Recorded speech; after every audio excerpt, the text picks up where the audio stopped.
La peau et les muqueuses constituent une barrière physique qui protège efficacement l'organisme des agressions externes.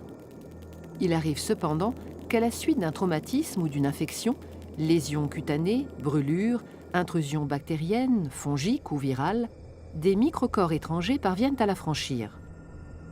Lorsque la barrière de la peau est franchie, l'organisme fait appel à des acteurs capables de lutter contre l'envahisseur. En effet, des cellules sentinelles de l'immunité veillent.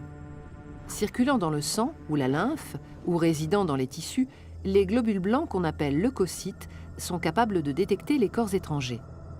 Les premières cellules immunitaires à entrer en action sont les mastocytes, les cellules dendritiques et les macrophages.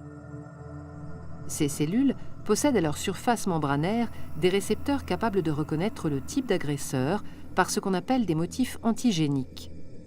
Cette identification va initier la réaction inflammatoire.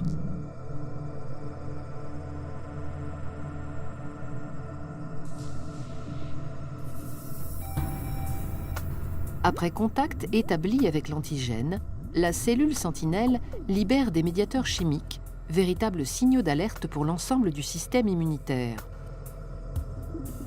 Certains de ces médiateurs chimiques, tels que l'histamine sécrétée par les mastocytes, augmentent la vasodilatation et la perméabilité des vaisseaux à proximité de la zone lésée.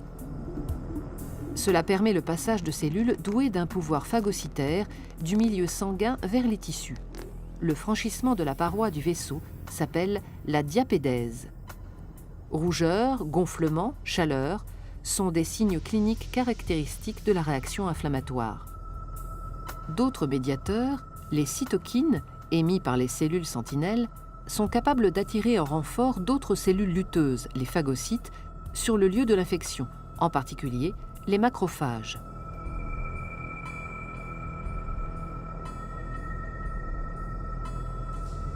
Leur pouvoir phagocytaire leur permet de neutraliser activement le micro-organisme étranger et ainsi d'endiguer sa prolifération.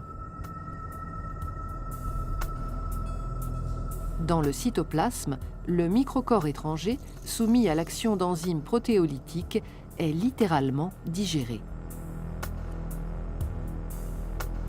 La plupart des résidus issus de cette digestion sont rejetés.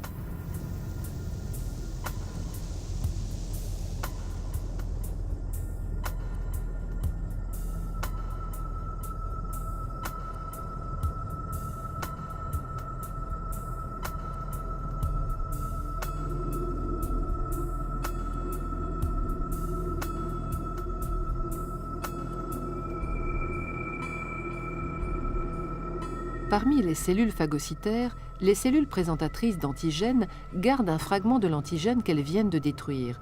Elles l'exposent à la surface de leur membrane plasmique. Dans le cas d'une aggravation de l'infection, ce fragment qu'on appelle peptide ou déterminant antigénique deviendra l'un des éléments déclencheurs de la réaction de nouveaux acteurs, les lymphocytes.